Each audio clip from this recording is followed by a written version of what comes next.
Who's the wealthiest person in the United States? Wealthiest person in the world? Bill Gates. It is. That's right. Here he is.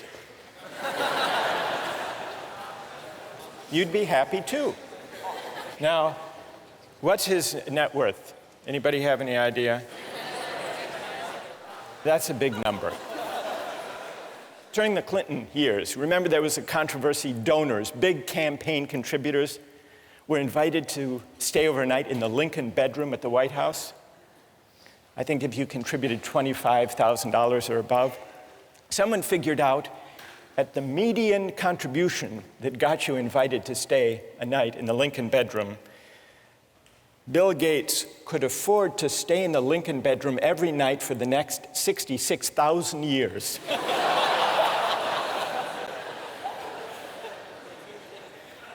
Somebody else figured out how much does he get paid on an hourly basis.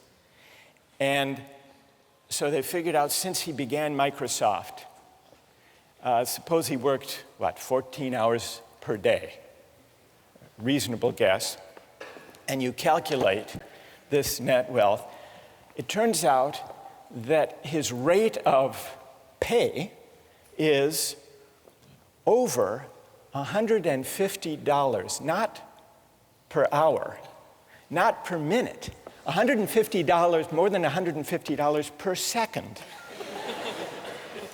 Which means that if on his way to the office, Gates noticed a $100 bill on the street, it wouldn't be worth his time to stop and pick it up.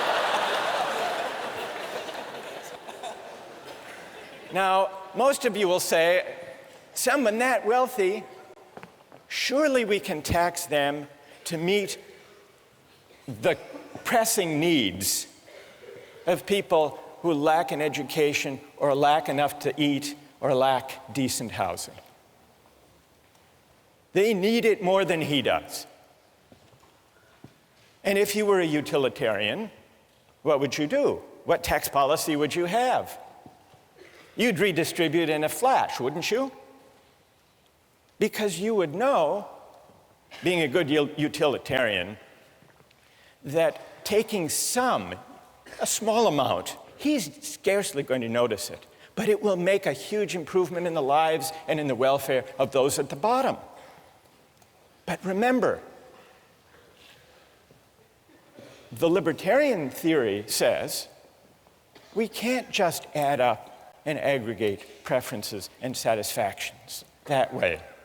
We have to respect persons, and if he earned that money fairly, without violating anybody else's rights, in accordance with the two principles of justice in acquisition and justice in transfer, then it would be wrong. It would be a form of coercion to take it away. Michael Jordan is not as wealthy as Bill Gates, but he did pretty well for himself. You want to see Michael Jordan? There he is.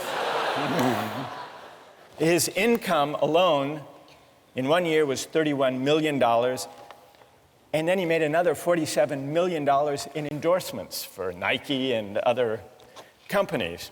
So his income was, in 1 year, $78 million.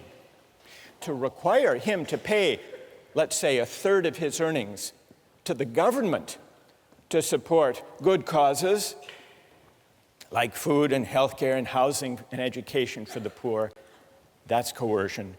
That's unjust. That violates his rights.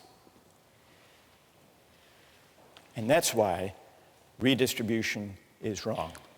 Now, how many agree with that argument? Agree with the libertarian argument that redistribution for the sake of trying to help the poor is wrong? And how many disagree with that argument? All right, let's begin with those who disagree.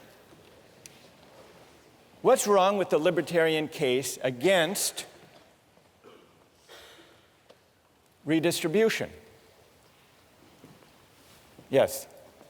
I think these people like Michael Jordan have received, we're talking about working within a society, and they received a larger gift from the society and they have a larger obligation in return to give that through redistribution. You know, you can say that Michael Jordan may work just as hard as someone who works, you know, doing laundry 12 hours, 14 hours a day, but he's receiving more. I don't think it's fair to say that, you know, it's all on his, you know, inherent, you know, hard work. All right. Let's hear from defenders of libertarianism. Why would it be wrong in principle to tax the rich to help the poor? Go ahead. My name's Joe, and I collect skateboards. I've since bought 100 skateboards. I live in a society of 100 people. I'm the only one with skateboards. Suddenly, everyone decides they want a skateboard. They come into my house, they take 99 of my skateboards. I think that is unjust. Now, I think in certain circumstances, it becomes necessary to overlook that injustice, perhaps condone that injustice, as in the case of the cabin boy being killed for food. If people are on the verge of dying, perhaps it is necessary to overlook that injustice, but I think it's important to keep in mind that we're still committing injustice by taking people's belongings or assets. Are you saying that taxing Michael Jordan, say at a 33% tax rate, for good causes, to feed the hungry, is theft? I think it's unjust. Yes, I do believe it's theft, but perhaps it is necessary to condone that theft. But it's theft. Yes.